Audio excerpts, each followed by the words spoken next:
gazte ekonomiari ekingo diogu berriro adierazle ekonomiko berriekin. Az gaitezen, euskal esportazioak 15% baino gehiago hasi ziren otsailean. Balio absolutuetan 3 milioi inguru izan ziren. Errekorra da hilabete horretako historikoan eta aurreko hilabeteetako joerari jarraitzen dio. Ikusten dugunez, euskal industriak audientzia bikaina du kanpoan. Eta errekorrez ari bagara, ara beste bat. Euskadiko hoteletako gaualdiak ia 1,5 milioi iritsi ziren martxoan. Kopuru hori ez da inoiz ezagutu martxo batean. Horrela, 2021aren hasiera aldean ekindako igoera kate bat luzatu da, ia 5 idiliko bat.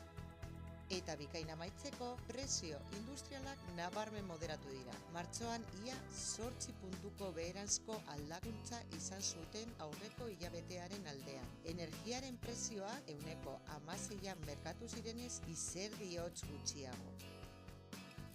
Hurrengora arte.